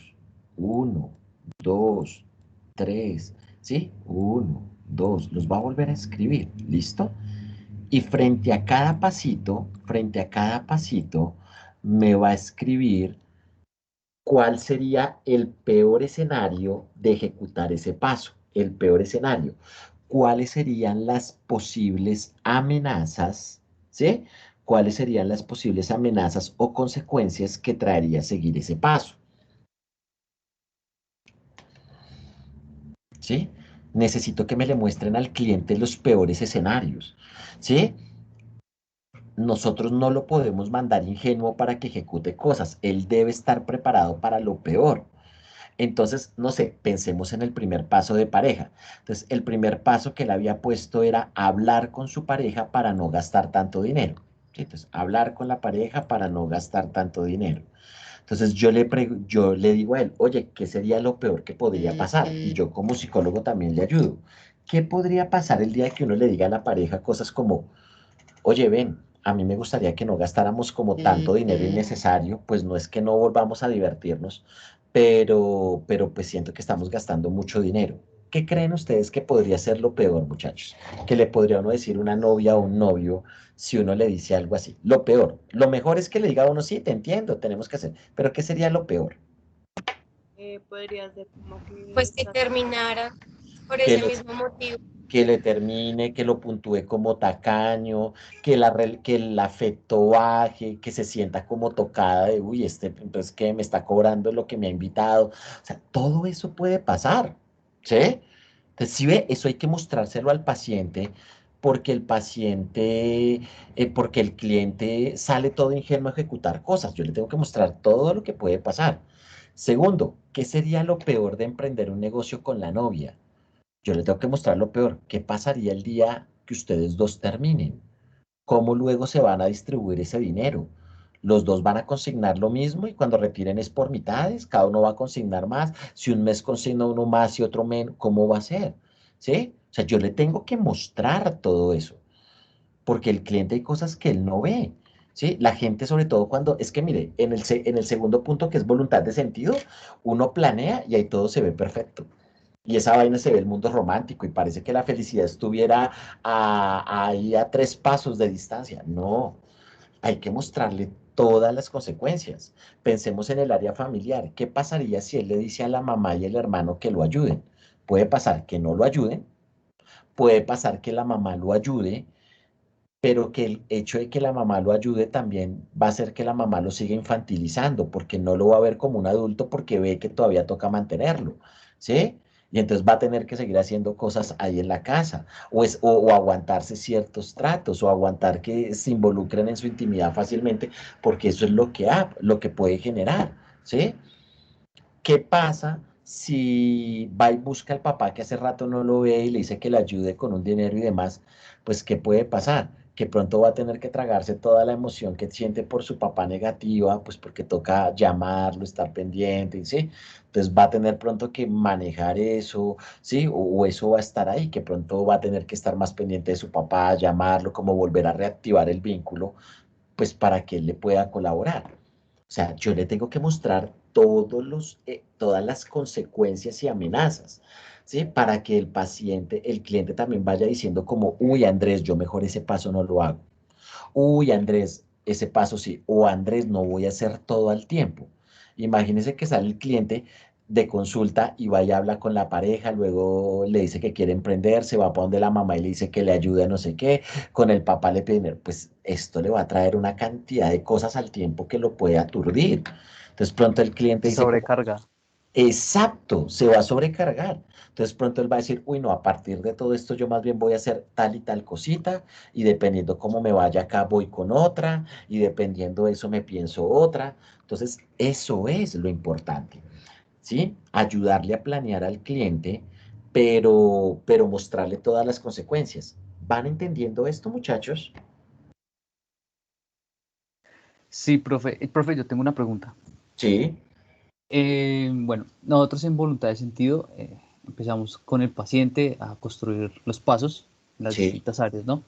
Después en la libertad de voluntad tenemos que preguntarle, o sea, si de esos pasos que construyó ya ha realizado algunos, si sí. coinciden, porque ahí una pregunta es como si ya hubiera pasado un tiempo después de que le dijimos, No, no, no, no. Le ah, ok, preguntas. Les voy a contar. A mí a veces me dicen, de hecho ayer que estaba explicando esta clase en la noche me dijo un estudiante, Andrés, pues lo más seguro es que no ha hecho ningún paso. Pues porque si hasta ahora lo planeó, pues lo más seguro es que no ha hecho nada. Y yo le decía, no, uno llega y planea y luego uno mira y el paciente ya ha empezado a hacer muchos de esos pasos inmediato. ¿Por qué? Porque muchachos, lo que pasa es que el sentido de vida es la naturaleza del paciente. Lo que pasa es que hasta ahorita nosotros concientizamos al paciente que ese era su sentido de vida, o sea, lo hemos venido concientizando, pero el paciente ya venía haciendo cosas desde antes, porque no es que es su naturaleza. Yo ahorita me siento con alguno de ustedes y su sentido de vida parece que es la libertad, la tranquilidad. por poner mi ejemplo, la tranquilidad. Pero usted no es que hasta ahorita se va a poner a hacer cosas, usted ya venía haciéndolas sin darse cuenta, porque no es que el sentido de vida es la naturaleza y eso jala, ¿sí? O sea, usted ahorita tiene un sentido de vida, aunque puede que no sea consciente, que no lo tenga claro, pero hay un sentido de vida que en unos se manifiesta más que otros, ¿sí? Y lo viene jalando a hacer cosas. Y ustedes de hace muchos años viene tratando de hacer cosas, ¿sí? Entonces ya se van a dar cuenta que hay pasos que el paciente ya venía haciendo sin percatarse que esto era un sentido de vida y la vaina, ¿sí? Porque es la naturaleza, ¿sí? Y su naturaleza lo jala. Si su naturaleza es libertad, usted ya lleva hace rato haciendo vainas. Pasa es que pronto le falta más, ¿sí? Y no tenía tan claro que esto era libertad, ¿sí? Sino que habían era cosas que le molestaban y demás. Entonces lo que estamos haciendo acá es como ponerle palabras a todo, pero se van a encontrar que el paciente cuando uno planea ya hay cosas que él ya ha empezado a hacer, ¿sí? Lo que pasa es que no las ha terminado o falta ajustarlas más o ha cometido algunos errores en la ejecución, ¿sí? Pero él ya ha empezado a ejecutar algunas cositas. ¿Me van entendiendo? Sí, profe, sí, ya me quedó muy claro. Muchachos, ¿cómo vamos hasta acá? Cuéntenme.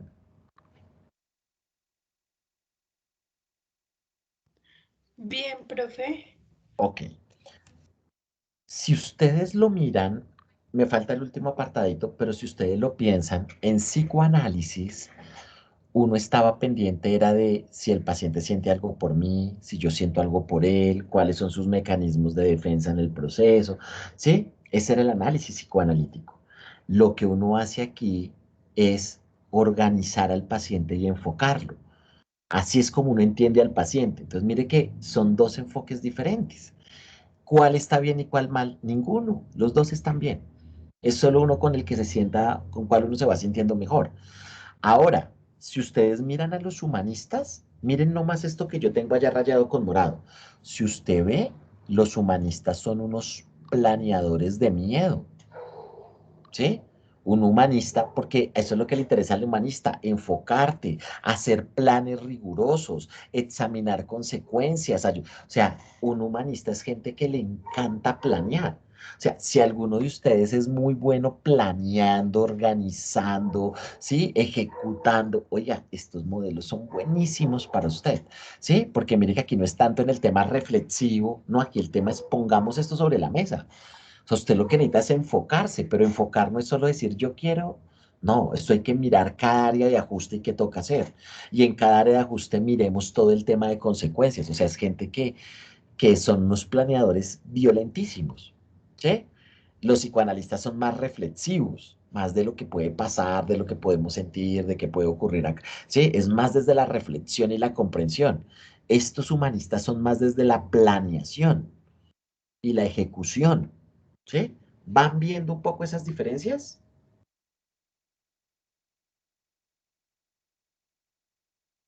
Sí, Bueno, profe.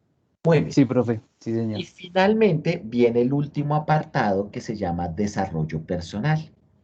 ¿Qué es desarrollo personal? El desarrollo personal lo vamos a hacer con un autor que se llama Fear Peirce y vamos a decir si su paciente es un adulto psicológico. Si ustedes no han visto la clase del sábado, esto les va a sonar como en chino, pero luego de que vean la clase del sábado ya lo van a entender. Entonces no se preocupen lo que voy a decir, lo van a entender con lo que está en el video. Pero ¿qué van a hacer ustedes? Me van a decir si su paciente es un adulto psicológico. ¿Qué era adulto psicológico para Phil Peirce? Adulto psicológico no tiene que ver con la edad.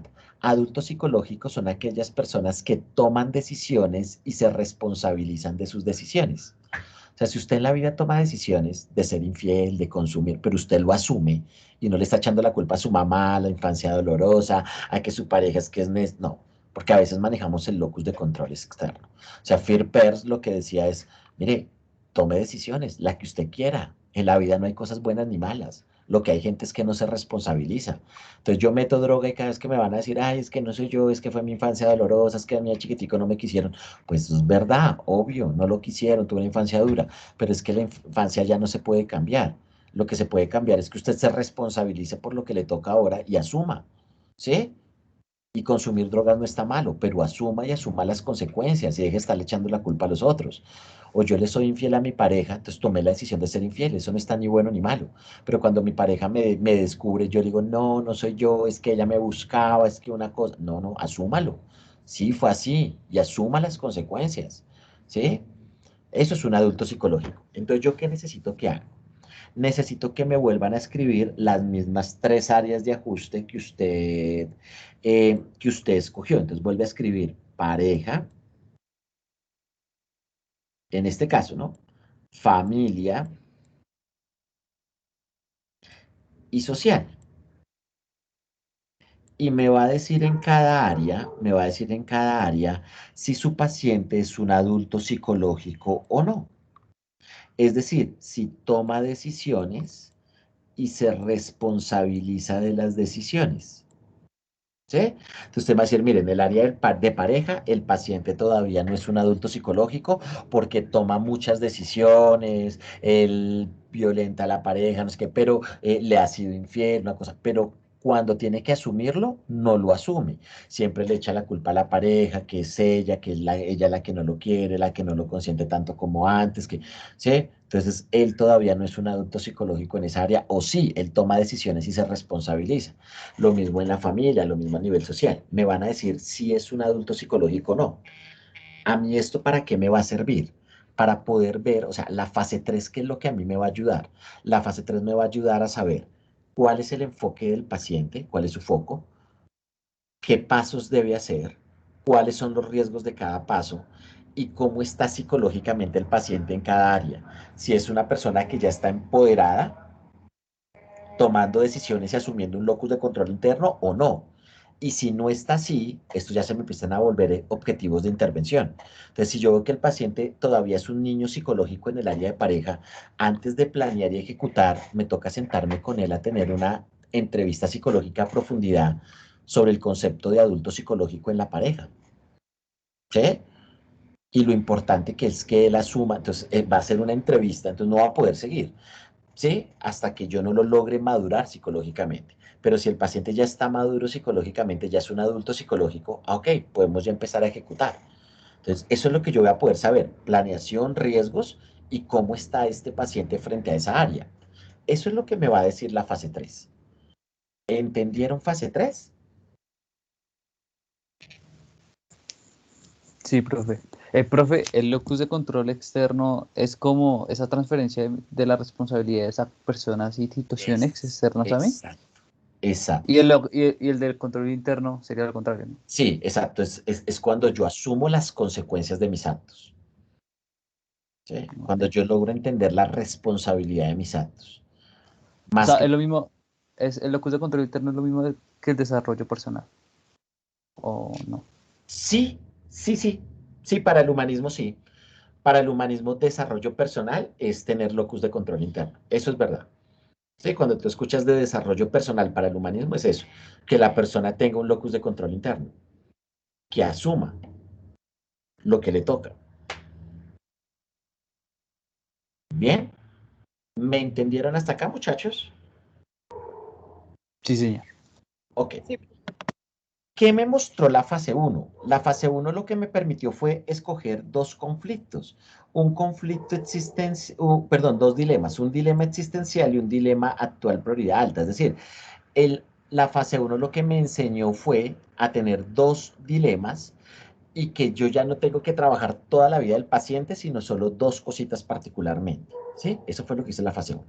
La fase 2 lo que me dijo es ayudarme a poner metas para yo saber cuándo terminó la terapia.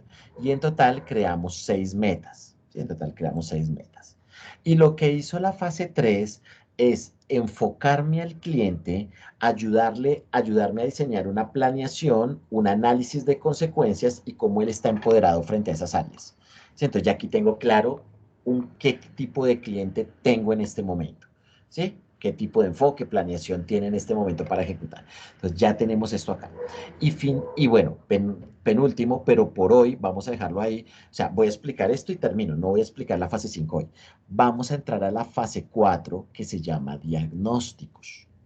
Fase 4, diagnósticos. y es igual a la fase 4 del psicoanálisis. ¿Sí? En fase 4 de psicoanálisis también se hacía diagnósticos, solo que se hacía uno de Freud, otro de Jung y otro de Adler. Ahora me van a hacer ustedes un diagnóstico de Carl Rogers, de Viktor Frankl y de Fear Peirce, los autores que vimos. Entonces les voy a contar qué quiero que me hagan en cada autor. Bien, primero, Carl Rogers. Carl Rogers es terapia centrada en el cliente. Acuérdense en todo lo que vimos con Rogers. ¿Recuerdan?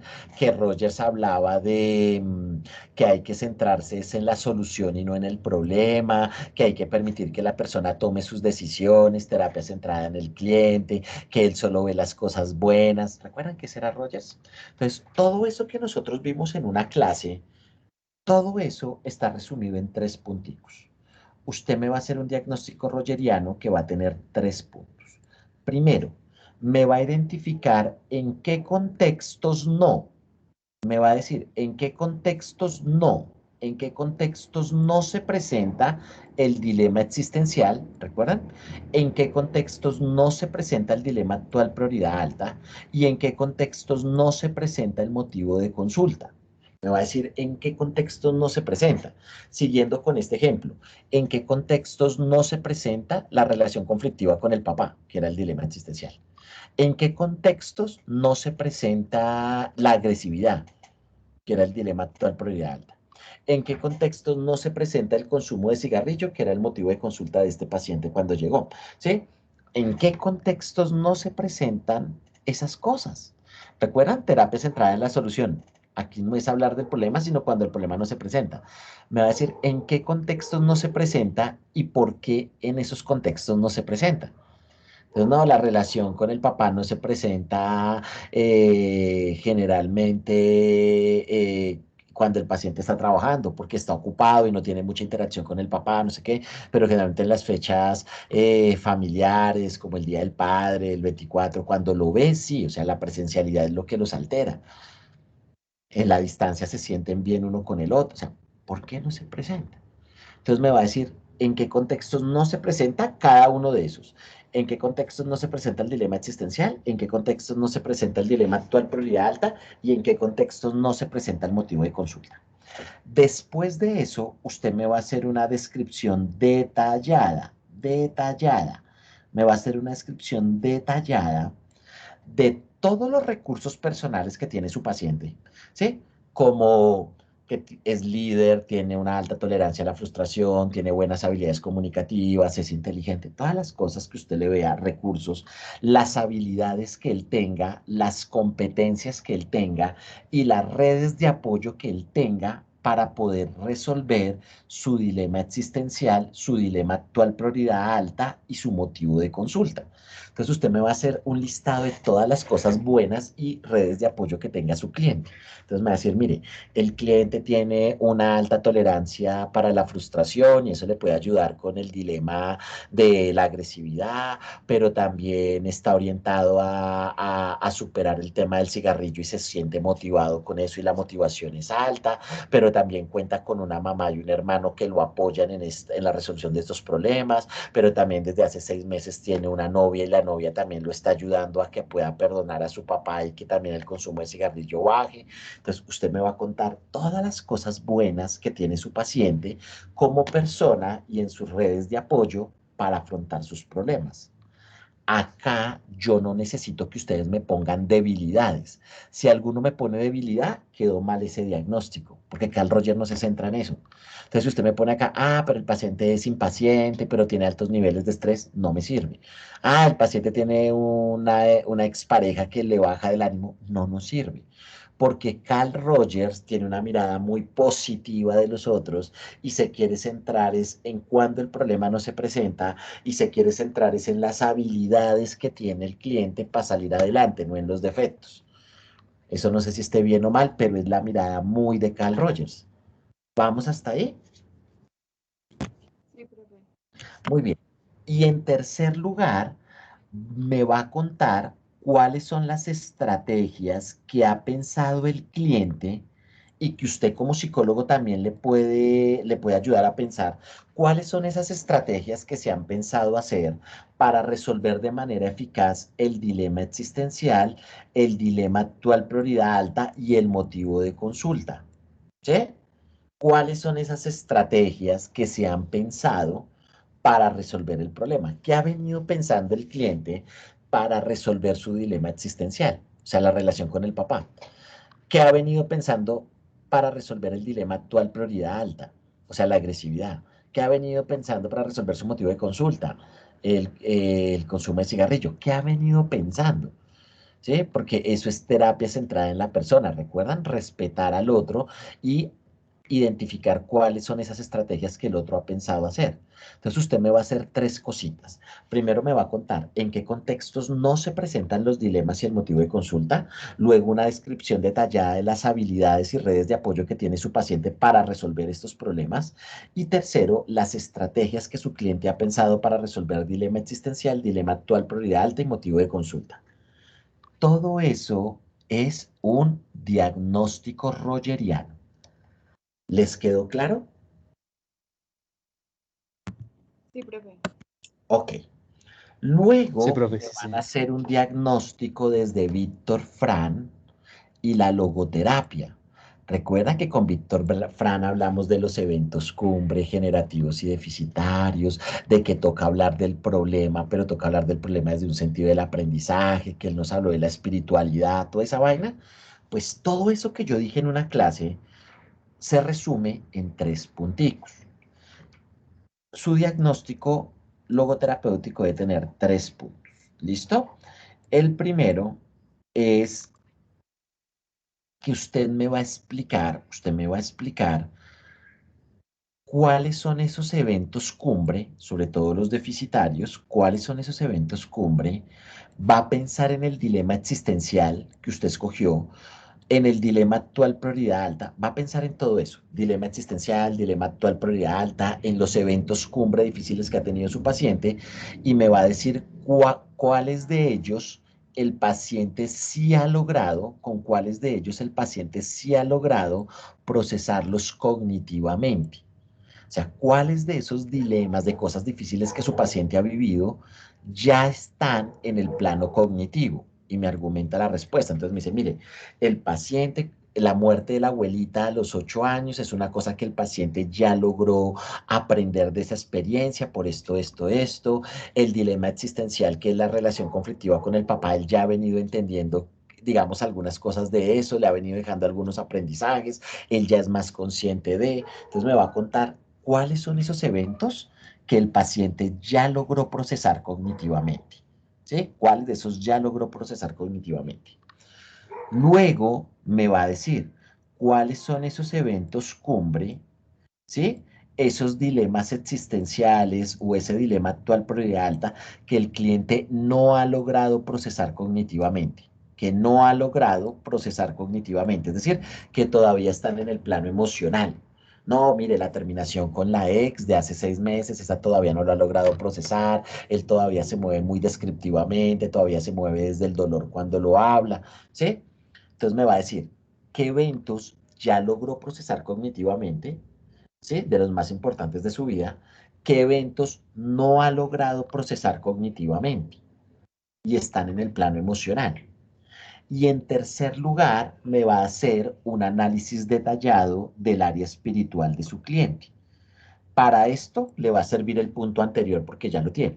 Me va a contar cuál es el sentido de vida de su cliente actualmente, qué pasos está pensando hacer, voluntad de sentido, y cuáles de ellos ha ejecutado y cuáles no, libertad de voluntad. Entonces, traer un poco lo que hicimos en la fase 3 que ahí nos ayudó a esto, y me va a dar un análisis. Entonces, yo que quiero que usted me haga en el diagnóstico logoterapéutico, tres cosas, que me diga qué eventos difíciles ya logró procesar cognitivamente su paciente y ha logrado aprender de esa experiencia, qué eventos todavía no ha logrado procesar cognitivamente y le siguen generando dolor, ¿sí? Y tres, cómo está su sentido de vida, su voluntad de sentido, que es planeación, y su libertad de voluntad, que es ejecución. Eso es lo que yo quiero que me cuenten en un diagnóstico logoterapéutico. ¿Les quedó claro?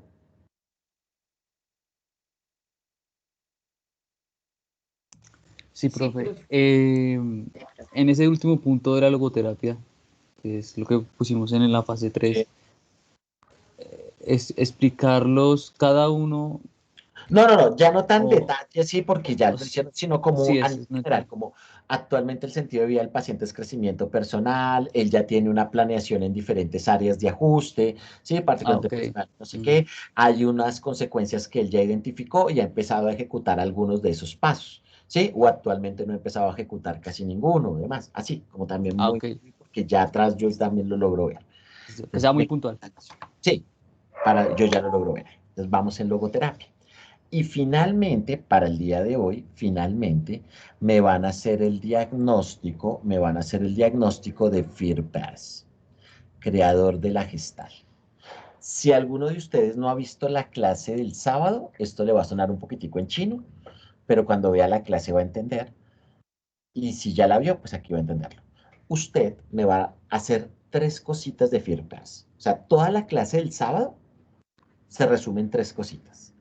La primera, usted va a tomar el dilema existencial, en este caso, relación conflictiva con el papá. ¿Sí? Va a pensar en el dilema existencial, va a coger primero el dilema existencial, va a pensar todas las personas que están inmersas en esa relación.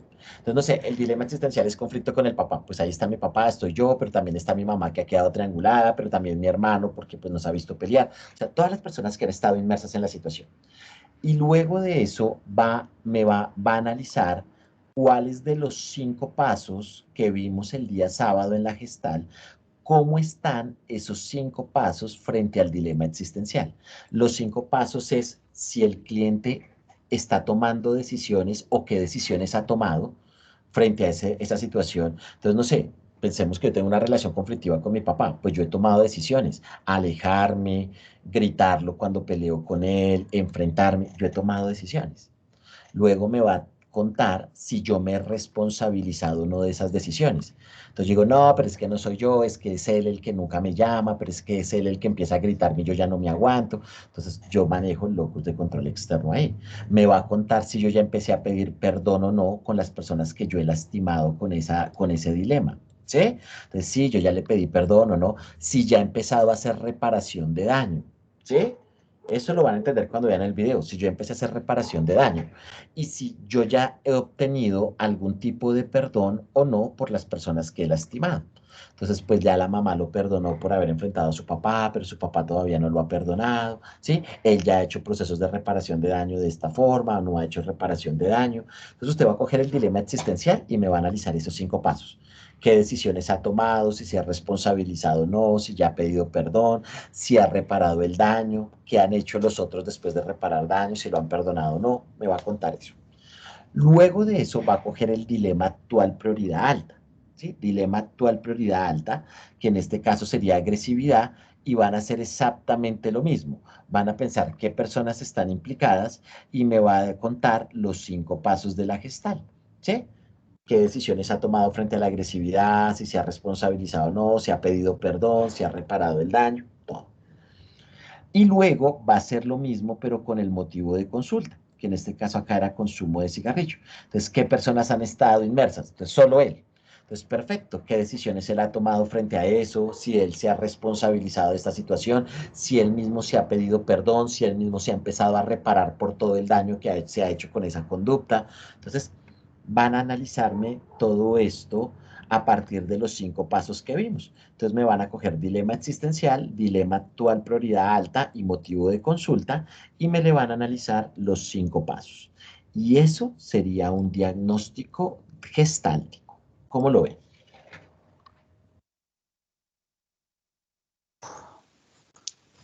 Bien, profe. Bien, bien, bien, bien. ¿Sí? Los demás, ¿cómo lo ven? Bien, profe. Muy bien. Muchachos, nos queda faltando la fase 5, pero siento que hoy la clase ha estado muy pesadita para ustedes.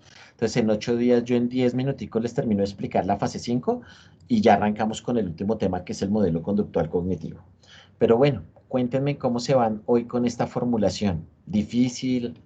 ¿Fácil? ¿Cómo ven esto? Porque luego lo tienen que hacer en un ejercicio. ¿Cómo se van? Bien, profe. Yo creo que toca tener buena comunicación y mucho orden Exacto. para realizar esto. Mire, yo les voy a pedir un favor. Yo sé, muchachos, que este mes no es fácil, porque el profesor Gamba pide como si no hubiera más, pero cada profesor también pide como si no hubieran más materias. Primero, quiero que se programen a que les quedan solo 26 días. ¿Sí? O sea, esto no es una vaina eterna. ¿Sí? Es como cuando llega el jueves y uno dice, carajo, ya me queda jueves, viernes y ya descanso el sábado. O sea, también prepárese que ya viene. O sea, dele duro a esto que falta. Dos, creo que la clave, hay dos claves. Una, o sea, traten de trabajar bien en equipo. Si usted es de los que casi no apoya, de los que se pierde, usted va a dejar muy sobrecargado a los otros. ¿Sí? O sea, de verdad, sí toca que todos se pongan la camiseta, porque además que esto no es tan fácil como dividámonos, porque mire que hay cosas que sirven de un lado para el otro, que toca ver el otro qué ha hecho para yo copiarlo acá. Entonces, traten de ayudarse porque aparte de la historia clínica está la ficha, toca sacar tiempo para estudiar. Entonces, de verdad que los que casi no ayudan, métanle el diente a esto ya en estos 26 días, ¿sí?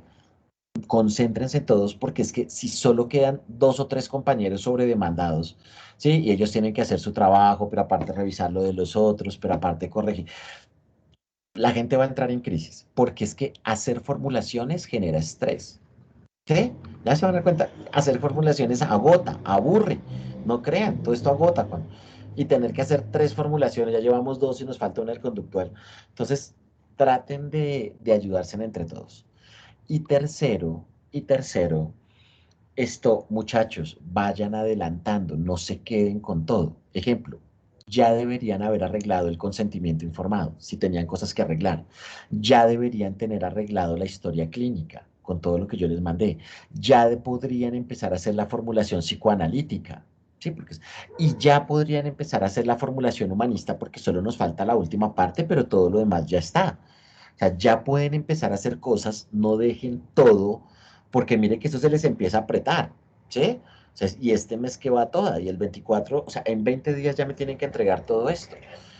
Y falta que hagan ficha de resumen y en 8 días yo les voy a contar la formulación conductual y tienen que meter eso también. Pues, no traten de esta semana ya empezar juiciosos a sacar todo, ¿sí? Para que no se les vaya a complicar. Entonces, ánimo, yo sé que no es fácil estos cierres de semestre y sobre todo séptimo, que uno empieza a ver el énfasis, ¿sí? Que es que este es el séptimo, a mí me parece que a veces incluso séptimo es como un semestre filtro, ¿sí? Porque es uno de los, yo creo que los más complicados es este. Entonces, pónganse juiciosos con todo esto, ¿bien? Porque nos estamos jugando notas altas. Entonces, cuídense, me encantó verlos. Nos vemos en 8 días para terminar lo del humanismo y arrancar con el conductual cognitivo. Y también recuerden que en 8 días me entregan su ficha de resumen. ¿Listo?